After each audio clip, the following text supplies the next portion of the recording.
Nagaan koo kabajaaf jaalalaa bakka jirtanitti isinaa qaqqabu. Mee har'a dhimma murteessaa irratti mari'anna. Gaayilli gatii dhabee, gaayilli rakasee, gaayilli akka salphaatti diigamaa jira. Kun immoo ifa hundumtuu arguudha yookiin dhugaa haqa jirudha. Yeroo tokko dhiira bara kanaa, dubartii bara kanaa jennee bara komanna. Bara jechuun anaafsinidha.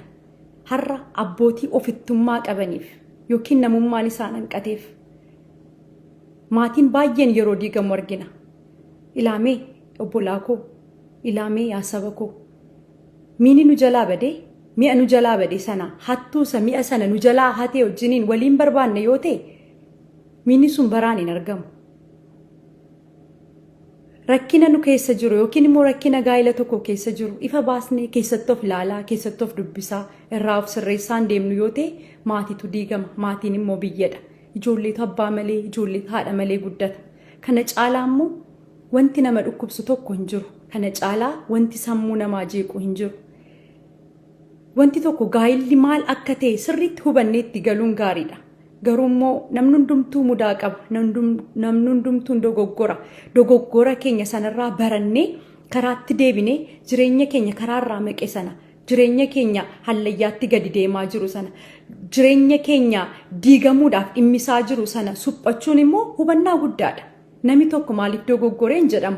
Garuu dogoggora isaa irra deddeebi'ee irraa baratee sirraa ittiin fufu yoo ta'edha. Dadhabinni nama sanaa kan inni beekamu. Har'a abbootii yookiin abbaa manaa mana isaaniidhaaf kabaja hin qabne, haadha manaa isaaniidhaaf kabaja hin qabne, gola isaaniidhaaf kabaja hin qabne, ijoollee isaaniidhaaf dhimma hin qabne, ofittummaa qaban, haadha manaa isaanii haadha manaa akka isheen taate yeroo ibsaan badu qofa yaadatan, kan waliin hin mari'anne, akka mooltee eessa oolteen hin jiru, yeroo alaa galtu akka roommeetitti kan nagaa waaqayyoollee isheen gaafanne. Abbootii akkasii wanta gochaa jirru hundi keenya haa hubannu. Ilaamee yaa jamaa, ilaamee obbolota koo dhiiraa. Gaayilli muuvii miti iskiriiptii barreessitee akshin yeroo jedhamu shaakaltee wanta perfeekti ta'e tokko. Namni gaayilaan yeroo waliin jiraatu wallaluun jira, walitti bu'uun jira. Yeroo walitti buutu galtee humna kee haadha manaa kee irratti agarsiista yoo ta'e. Haati manaan koo maa ol jettee na laaltee haadha manaa kee kan guyyaa guyyaadhaan reebdu. Jaarraa 21ffaa kana keessatti kan teesseellee mari'achuudhaaf, kan teesseellee haadha manaa kee wajjin diskas gochuudhaaf obsan qabaanne, kan teessee rakkina mana kee keessaa hiikkachuudhaaf obsan qabaanne yaa obboleessaa. Garuu immoo abbaa manaa ofiin jettee of waamtu.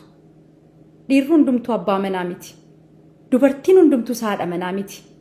Abbaa manaa jechuun kan callisee haadha manaa fuudhee itoo hin taane mana isaa keessatti rakkinni yeroo uumamu rakkina sana tasgabbiidhaan soolvu gochuu kan danda'u. Abbaatee ijoollee isaadhaaf qallaba safaruu, mana kiraayii kaffaluu yookiin mana bitee keessa kaa'u qofa itoo hin taane kan ijoollee isaadhaaf akka abbaatti taa'ee yeroo kenneefi tasgabbaa'ee haadha manaa ijoollee isaa seeraan guddifatu. Kan haadha manaa isaadha ulfina qabu. Yoo rakkinni jiraate mee taa'i hin mari'anna, mee taa'i rakkina kana hiikna jedhee kan yaada ishee irraa fudhatee waliin taa'ee mari'atu malee yaada isaa alaa fidee guuree fidee dhufee akka isheen fudhattuuf irratti fe'u miti. Haadha manaa jechuun paartii jireenya kee yookiin immoo wanta ati gootu hundumaa irratti walqixxummaadhaan kan si wajjiniin mari'attee, kan si wajjiniin waa murteessitee, sagaleen isheellee dhagahamee kan si waliin jiraattu malee ijoollee guddisaa ooltee guyyaa guutuu siif dhamaa ooltee alaa yeroo dhuftu nagaa mallee toon gaafatiin kan rummeetii keessatti fakkaattu. Abbootiin baay'een fakkeenya namaa ta'an jiru. Annan beeka biyya keessattis jechuudha. Yoo kana galeen dhufe. Karaa fagoo deemanii haadha manaa koo wajjiniin laanchii qabadhee dhufuurra yookiin alaa nyaachuurra jedhanii sa'aatii meeqa sa'aatii misaatti oofanii galanii yookiin mana isaaniitti laaqana nyaatanii deebi'an mana isaaniidhaaf ulfina qaban. Ganama baatee galgala galuu dandeessa hojiidhaaf. garuu guyyaatti aluma takkaallee bilbiltii haadha manaa kee maalirra akka isheen jirtu namooti nu banne moo yeroo mana galtu haadhuma manaa kee dubbisuudhaaf kan tuffattu akkaataan isheen itti tolte waan isheen fakkaattu dadhabdee ta'uu danda'a kan dhimma isheen qabaanne garuu haadha manaa kee obbolaa koo nunis warri durbaa hiika abbaa manaa nu galuu qaba warri dhiiraas hiiki haadha manaa isinii galee waliin jiraachuutu isinirra jira haadha manaa keessan kabajaa haadha manaa keessan kan rukuttan yeroo mana galtan humni keessan haadha manaa keessan irratti yookiin gootummaan keessan haadha manaa keessan irratti isinitti mul'atu yeroo baay'ee immoo shamarran bileem goona dadhabina in qabaatu taa'i mari'adhu tasgabbaa'i diskas godhi rakkina mana kee keessaa hiikkadhu sana dhiirummaan sana abbaa manummaan sana abbaa ta'uun malee har'a ijaaranii waa diiguun har'a ijaaranii borgodaa irratti ijoollee gatuun eenyumaafuu salphaadha kanaaf koomanii ta'aa deemaa jira ilaalee maaliif ga'ee komboo gurri tokko yoo na dhaggeeffate wanta dubbannu ilaallachaa yoo dubbanne malee keessumaa nuun ijoollee qabna ijoolleen keenya bor viidiyoo kana ilaaluu danda'u garuu akkam ba'ee dubbadhu kan na godhe sababa adda addaanii namooti baay'ee waa'ee gaa'ela isaanii nama riisisu abbootiin manaa haadha manaa keessan bileem gochuu wanti itti bileem ta'an jiraa jiraachuu danda'a isinoo maal gochaa jirtu haati manaan keessan akkasin jaallattuuf haati manaan keessan jaalalli ishee akka hin hir'anneef haati manaan keessan akka abbaa manaatti kabajjee akkasinii wajjiniin jiraattuuf atoo haadha manaa kee akkam gochaa jirta akkamittiin kunuunsaa jirta haadha manaaf sangaa fardaa abbaatu bareechataa jedha Oromoon qallaba safartee fi mana keessatti mi'a gaggaarii bittee fi inni gaa'ilan ta'u gaa'ila baay'ee keessatti kan rakkina guddaa ta'aa jiru amma immoo yeroo kanatti imbahuu qarshii sassaabbatanii waa kana godhanna jedhuun karoorfatanii wanta karoorfatan sana bakka gahanii yeroo as deebi'anii manni ijaaramee konkolaataan bitamee wanti hundumtuu ta'e garuu gaa'illi diigame gatii qabaa obbolaa koo karoorfattee karoorri gaariidha abjuu qabdaa gaariidha waaqayyo abjuu kee bakkaan siif haa ga'u karoora kee bakkaan siif haa ga'u wanta yaadde argadhu ija dadhabbii keetii waaqayyo si haa nyaachisu garuu gaa'ila kee isa murteessaa ta'e maatii kee wal simsiistee deemsisaa jirta moo callistee qarshii ari'aa jirta moo haadha manaa kee mana keessa keessee ijoollee kee mana keessa keessee ijoolleen kee shiroo nyaachaa ati baatee kitfoo ati baatee wanta adda addaa haadha manaa kee mana keessatti ijoollee guddisi jettee gadi baatee magaala diimtuu furdoo qalloo gabaabduu dheertuu tolaaltu gufuun sidhaa oola rispeektii mana keessaniif qabdan maal fakkaata bara komachuu nurra hin jiru dubartoonni biyya kanaa bara kanaa dhiirri bara kanaa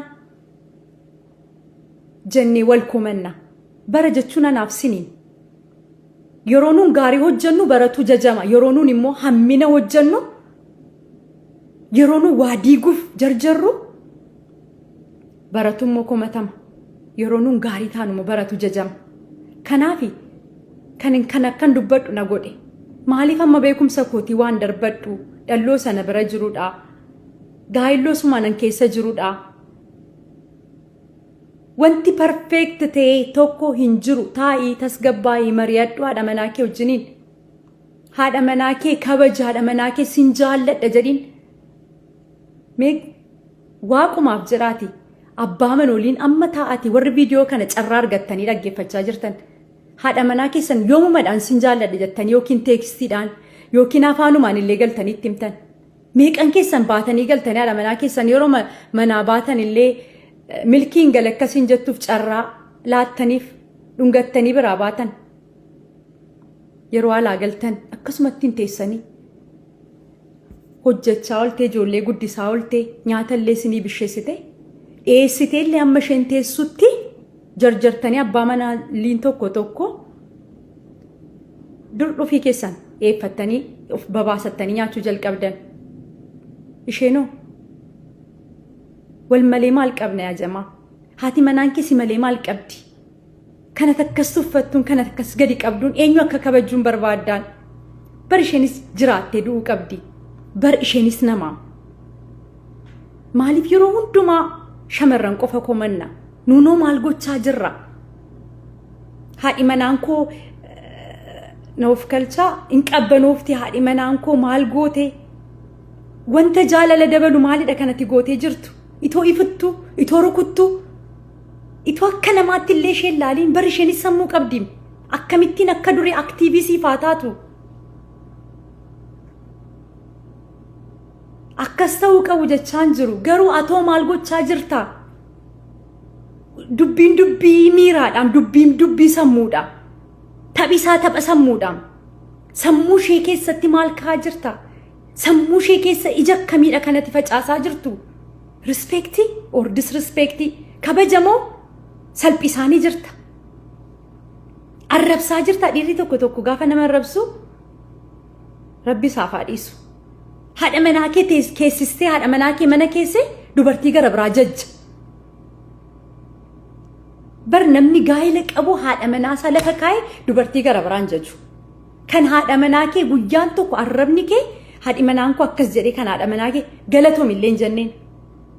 Abbaa manaa jechuun obboloota koo warra dhiiraa qallaba bitteef miti yookiin uffata wayii bitteefii galteef miti. Tapha sammuudha. Giftii koo akkam oolte, bareedduu koo akkam oolte, maqaama isheedhaan laastinee isheedhaan iyyuu waami. Wanta akkam oolte, guyyaan kee akkam ture, ijoolleen akkamsi godhan. Bilbiltanii mallee yeroo tokko nan arga nagaama gaafattanii ijoolleen akkam ta'an, manni akkam ta'e yookiin wanta gaafattan gaafattu. Yeroo tokko abbaa manaa waliin tokko yeroo haadha manaatti bilbiltanii abbaa manaa koodhaa yeroo jedhan. Maqaama haadha manaa keessanillee yeroo bilbila keessan irratti seef gootanii homaa isin nafu ispeelingii isin hambistanii hin jiru. Kan durii toon fuudhiin gadi jilbeenfattee jaarsa meeqa ergitee ishee fuudhee dhiisee jettee waa'ee ishee ta'u yaaddu mukii poolisii dhee addi sidii ta'u abjuu keessaan dhungachaa ooltu gaafa isheen mana kee keessa galtee abbaasii gootee gadi siif jettee siif cabdu garuu. Maalessaa ati siifoo salphinaa tuffatamuu dhoo of laale obboleessa koo mana kee hin diigin manni salphaa miti.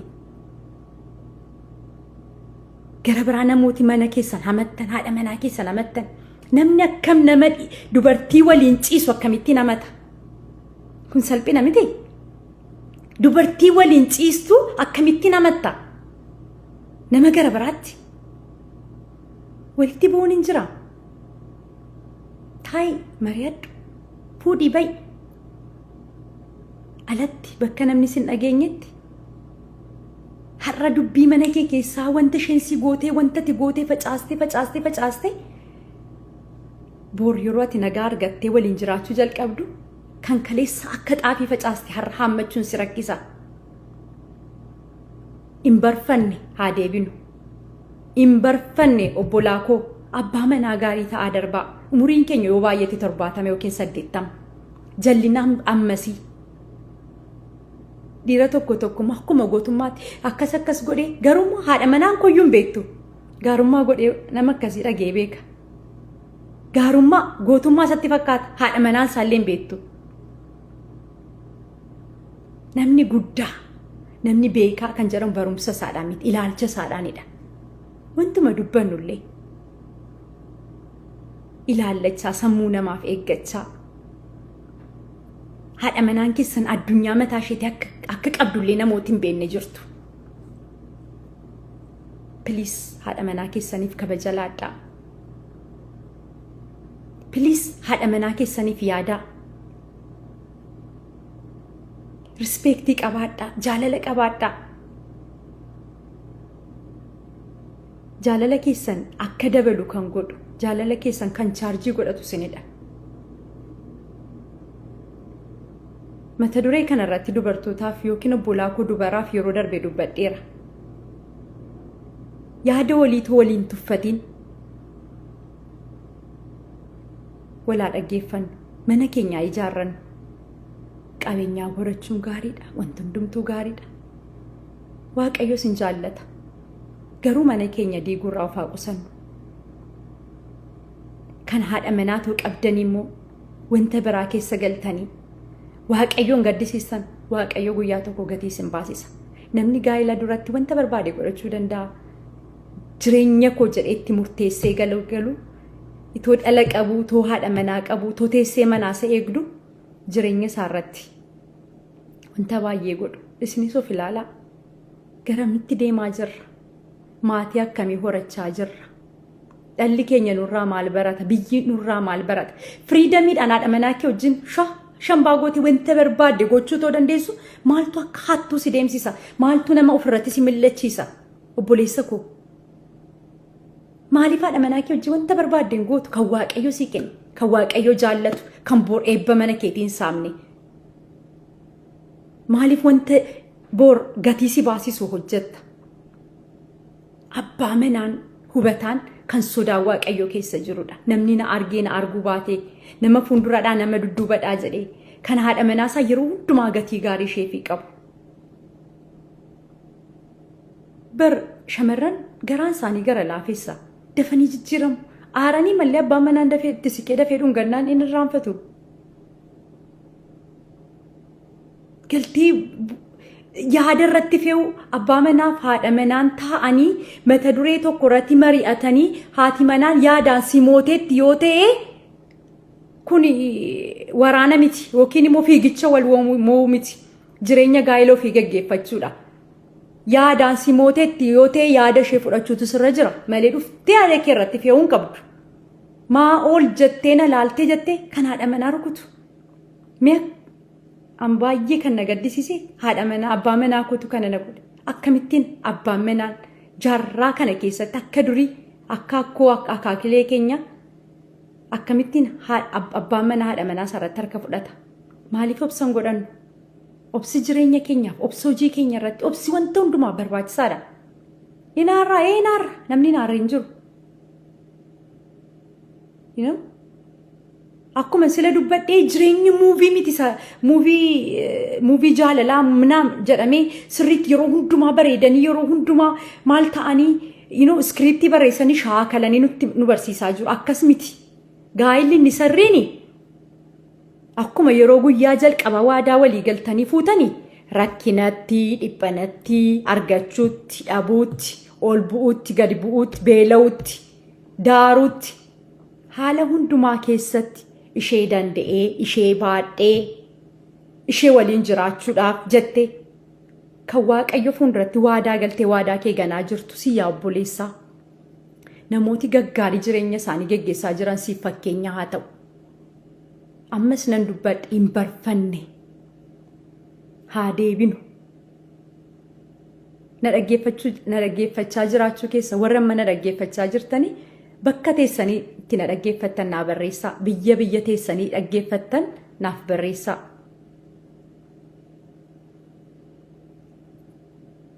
Walaa kabajnu. Ijoollee keenya harcaasurra. Ijoollee kee qarshii kee miti ijoollee kee biddeen qofa miti kan barbaachisu. Fakkeenya tokkoon si ilaadha yeroo tokko abbaa baay'ee gaarii yeroo hundumaa ijoollee isaa mana barumsaatti kan buusisu namni ramadamee fi yeroo hundumaa nyaata adda addaa hidhamee fi maal godhamee fi mana gaarii keessa jiraatu yeroo ayyaanni dhufu kennaan hin kennamaa fi wanta hundumaa hin godhamaa fi guyyaa tokko garuu mucaansaa guyyaa tokko abbaa isaadhaanii abbaa koo sa'aatitti birrii meeqa argattaa jedhee abbaa isaa gaafatee jedhani nan dubbise. Jennaan abbaan sa'aatitti daalaara 150 argadhaa ittiin jedhe. Jennaan maarree birrii 50 laattaa ree jedhee gaafateen itoo wanta kana hundumaa sii godhu itoon uffata sii bituu siif nyaata bituu wanta hundumaa sii godhu kennaa kana sii kennu akkamittiin qarshii kaashii na gaafatta jedhee abbaan qabii na gallakkisi jedhee mucaatti haaree itti dudubbate. Mucaanis hedduu gaddee mana ciisichaasaa galee ciisnaanii abbaan qalbiitti deebi'ee maaliif barbaade laata jedhee dhaqee birrii 50 kenneefi jedhan. Achumaanii mucaan sun kee abbaa isaa hammatee piiloo isaa jala tiraasii boraatii isaa jala birrii 100tu jira. Birrii 100 fuudhee birrii 50 abbaan isaatti kenne itti dabalee birrii 150 abbaa isaatti deebisee kenne. Igaa boorii sa'aatii tokkoof akkati na waliin jiraattuun barbaada akkati na waliin haasoftuun barbaada isa sa'aatii tokkoof sii kaffalan sii kaffaluu barbaadeeni jedhee birrii 150 kaffaleef jedhan. Maalan jechuu barbaade ijoolleen kee jaalala kee barbaadu. Ijoolleen kee akkati waliin taphattu barbaadu. Ijoolleen kee nyaata qofa miti kan sirraa barbaadan. Haati manaan kee akkati qallaba safartuuf qofa miti kan isheen barbaaddu. Kan hin safarre jira kan qallaba mana keessaa ijoolleen koo maal nyaatanii maal dhiisanii nyaatanii dhiisanii kan dhimma isaan taane kan namummaan keessan jirres jira. Kan waaqayyo namummaa tokko keessan keenye. Kan namummaa isaa dagatee ofittummaan hamma funyaanitti isa guutee mana isaa vaaliyuu tokko akkan hin qabne. Kiiloo gaayila isaatiillee kan hin beenne. Taa'ee kan haadha manaa isaa wajjiniin hin mari'anne. Taa'ee haadha manaa isaa wajjin kan wanta tokkoyyuu gatii mashee kan hin barre. Yaa jamaa namummaa qabaannu. Gaayila diiguun haa dhaabbatu. Gaayilli ulfina waaqayyoodha. Gaayila waaqayyootu jaallata. Yeroo tokko namni beekaan tokko gaayilli jedhe gaayilli veeloo uffatanii ba'anii yookiin immoo toksidoo godhatanii ba'anii kan saaxinii reeffaan keessaa ba'anidha. Balbalatti seenan malee balbala keessaa ba'an hin qabu gaayilli. Gaayilli ulfinni waaqayyoo keessatti mul'atu. Namni itoo gaayilatti hin seenii wanta barbaade keessa darbuu danda'a. Hamma waaqayyoo kan isaaf laate barbaade argatutti annama amantii miti.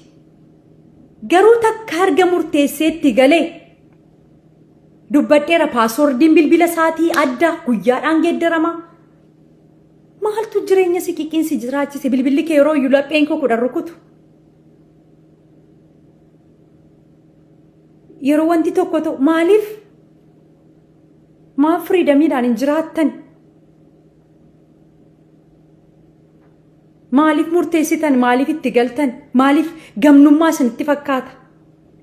Isa fiigee ijoollee isaatti galu faaraa jedhama. Inni fiigee maatii isaa kabajee yeroo hundumaa haadha manaa isaa of biratti qabatee bakka deemu. Kanuma haadha manaa isaallee gadi baasee bakka namaatti mul'isne meeqatu jira? Haadha manaa isaatti kan qaana'u. Haadha manaa isaatti kan saalfatu. Laphee keessan isinitti taa'imu, keessi keessan isinitti taa'imu. Namni bar waa hojjetee, waa godhee, yoo waa hin gaddatee hafuura namummaa qaba jechuudha. Namni balleessaa yeroo balleessu balleessaa isaa gaddee irraa deebi'u.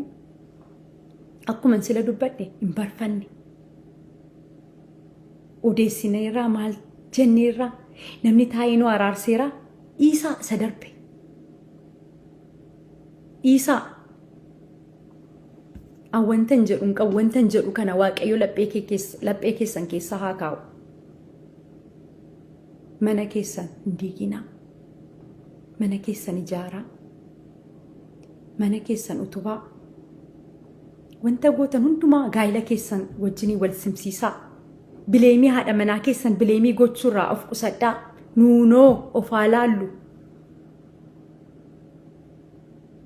Haati manaan kee mana keessatti mudannoo tokkoon isitti seenaa dhugaadha. Toni haayiskuulii baradhuudha maqaa isaanii na'u.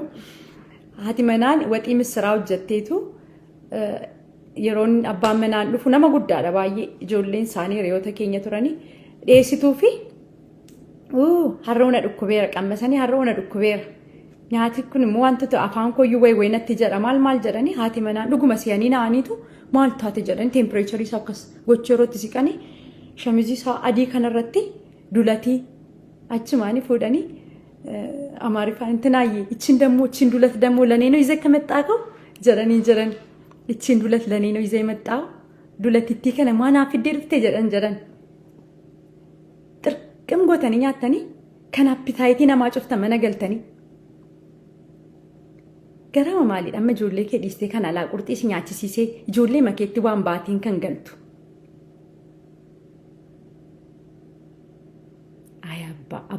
Abbaa jechuun abbaa qofa miti haadhas obbolaa koo meeteenyee atas gabboof akka waan baraan jiraatutti haxxummaadhaan wal madeessaa of madeessaa nagaa dhabaa nagaa wal dhabsiisaa jiraachuurra sin jaalladhe oliin jedhanis abbaa manaan haadha manaa isaadhaan sin jaalladhe yoo jedhe yoo dhungatee yoo jaalala isaa ibsee fi yoo isheedhaaf yaade homa ulfinni isaatti hin irratu cufaayyuun kabajama haati manaas akkasuma abbaa manaa ishee kabajattee ijoollee isheef egzaampilii gaarii taati jireenya ishee nagaan jiraatti nagaadhaan jiraatanii maa bishaaniin faffatanii biddeen nyaatanii yoo bulan. Gaa'ila keessan dhiissanii achitti ijaartanii gaa'ila namaa gaa'illi manichi yeroo ijaarame maal jedhu gaa'illi keessan diigame achi dhattanii qarshii keessaniin dubartii ariitu alaa yookiin immoo dhattanii jireenya namaa diigdu irraa of haa deebinu. Wanta goonu hubannaadhaan haa goonu. Mana keenya haa durfannu. Namni hojjetee mana isaatti gala. Namni hojjetee argatee mana isaatti sassaabbatee mana isaatti aara galfata. Mana isaatti boqota. Mana isaatti gammada. Dubartoota bileem gochuu haati manaan koo qabbanooftee itee maal godhe irratti hojjedhu. Akkuma sila dubbadhe yeroo dukkanaa'u qofaadha manaa kee yaadatiin haadha manaa ta'uu ishee hojiidhaan duratti agarsiisi. Sammuu ishee isa boodatiyyuu argita. Isa booda bu'aa isaatiyyuu argita. Ijoollee keefis yeroo kenni. Bara komachuun haa dhaabbatu. Gaa'illi diigamuun bara keenya irratti haa dhaabbatu. Wantooti gaa'ila gatii dhabsiisanii guyyaa guyyaadhaan baay'achaa deemaa jiru. Namni karaarraa waliin deebisu. Kan baay'ee na ajaa'ibu immoo namoota wallalanii namoota jaarsa jedhamanii araaraman. Nama araarsuu dhaqeeni guyyaa tokko dhaqnee abbaa manaa koo wajjin akkasii godhamaa taanaan itti dhiisika. Maalidha? Divoorsiis irratti jalqabee jarana wal saaxiluurra jaarsi walla jettanii gaa'ila nama walitti qabuuf araarsuuf teessanii gargar nama baastanis kana keessatti of ilaalaa. Sirratti jalqabame maqaa kee geeddaratti ijoollee harcaasuudhaaf akkasuma salphaa bara isaanii guutuu ijaaranii walitti qabatanii gargar adda hirachuudhaaf akkan taane kan mana godhan akkan taane kan jireenya gaa'ila godhan. Hubannaa isaa hunda keenyaaf Waaqayyo nuuf haa laatu. Warri jireenya namaa keessamu wanti tokko isinitti hin fakkaanne diiguudhaaf arraba keessan irratti dubbiin isinitti hin ulfaanne Waaqayyoon sodaadhaa. Namni sobee walitti nama raarsa. Namni balleessa namni balleessine hin jiru. Balleessaa sanarraa deebi'anii nama ta'utu isadha guddummaan. Sana keessa of qabanii darbuu danda'uun mataansaa isadha guddummaan. Kanan jechuu barbaadu. Waaqayyo hunduma keenya hubannaa nuuf haa laatu. Kun Pheenxeedhaaf yookiin Kiristaan Ortodoksii Musliima maaliif miti nama namummaa qabu hundumaaf hin tajaajila jedhee yaada. Namni nama ta'e hundumtuu yaadi kun isa barbaachisa. Keessatti walaa ilaallu. Yaada kana keessatti of haa qorannu. Waa'ee amantii waa'ee maalii miti tajaajiltus miti. Garuu qajeelummaa keessa koo kaa'e diigamuu maatii keessa koo waan na dhukkubseef gahee koo baachuuf hinas ba'e. Amma halkan walakkaadha kanan viidiyoo kana waraabaa jiru ijoollee koo raffisee yeroonis narraa hafee miti. Waaqayyo mana keessan isinii haa ijaaru. Waaqayyo gaa'ela keessan keessatti hubannaa isiniif haa laatu. Tasgabbii nuuf haa laatu. Jireenya keenya keessatti akka Rabbiin sodaannee bulluuf inni nu haa gargaaru. Obsaan jireenya keenya haa gaggeessan. Obsaan wanti hin jijjiiramne hin jiru. Jaalalli immoo wanti hin jijjiirre hin jiru. Jaalalli wanti hin bitne hin jiru. Dhiira hubataa, abbaa manaa hubataa Rabbi si haa taasisu obboleessa koo. Haadha manaa kee, haadha manaa ogeettii, haadha manaa hubattu Rabbi siif haa taasisu. Mana keessan ijaarradhaa, wal jaalladhaa. Akkuma durii keessanitti akka yeroo bara wal fuutanitti akka irraa barattan abdiin qaba. Komentii keessan barreessuun dagatinaa. Kaayyoon keenya qajeelummaa sammuu namaa sooruudha. Sooshaal miidiyaa wanta gaariif qofaa fayyadamnu. Dubbiin baay'ateef harreettiin fe'anii jedha Oromoon yeroo mammaaku. Dubbii kana Waaqayyo laphee keessan keessaa kaa'u. Ulfaadhaa horaa deebanaa.